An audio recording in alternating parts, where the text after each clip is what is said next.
We're here at the KC Grilling Company and doing a big event here and cooking a lot of different kinds of meats. And we've got one here that you are very, very versed in cooking, and me not so much because I'm from Mississippi Delta. Yeah, so we've got a bone-in rack of lamb here. It's a beautiful cut of meat.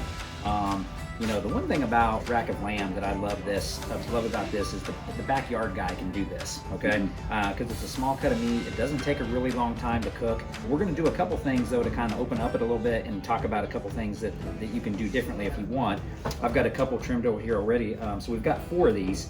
So the first 2 that we did is we went ahead and we Frenched them down even further. Really, either way we trim it, we want to expose this. We want to get this fat off right here because we want to be able to get our seasoning right there. So you got to be kind of careful though, because it's a pretty lean meat, and so I'm really trying to keep my blade flat on that meat, and I'm just kind of running it across there, and so I can just enough to start to expose that meat. Or 3 years ago now, I did an event in Australia, and I didn't really think that I liked lamb. And I went there, and of course it's a very, lamb there is like pork here. Right. You know, exactly. So everywhere we went, they were like, try the lamb. And I was like, I don't really think I like it. And then I tried it, and I was like, oh my gosh, you know, this is awesome. And if you cook it right, I mean, which is the basic thing in any barbecue is you know, getting it to that right tenderness and getting it to where it's supposed to be. Obviously, if you overcook this, you know, which you could do very easily because it's such a small cut of meat.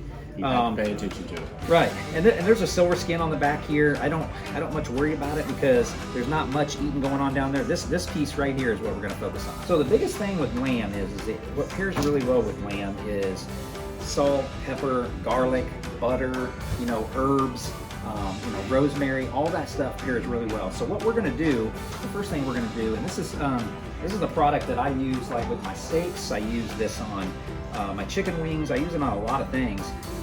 It basically replaced olive oil for me. So while some people may come in here with olive oil or whatever, we come in with Dove Fat spray. And then we're going to come in with the Fergolicious OG. And what this is going to do is this is going to give it a little bit of, you know, just a little bit of a bite because it's got some good black pepper to it. Right. And then we're going to come in with the Fergolicious SVG Love, which is salt, pepper, garlic, and butter. The butter that we're going to use, I love using this Kerrygold Irish butter, and this is actually a garlic and herb flavor, like a compound butter. Right. And we're going to make it into more of a compound butter, and we're going to put it into a small foil pan like this, and we're going to let it melt down. We're going to put some SPG in it. We're going to put a little bit of chopped rosemary in there with it. We're going to melt it down, and then we're going to use that butter at the end to kind of baste it after we slice these in the chops. And they don't take very long. Right. I mean, you know, maybe 30 minutes max. We can do them over direct coals, or we can do them indirect. Then we can finish over direct coals. So we're going to do a couple of these where we're going to smoke them, and then we're going to finish them off over coals, and then we'll do some on a Santa Maria where we'll be right over coals. And that's the cool thing about lamb. If you can get that char on the end and get a little bit of that, you know, that nice fire flavor at the end, it just sends it right over the top. And what better do that than Royal oak charcoal. Exactly, exactly.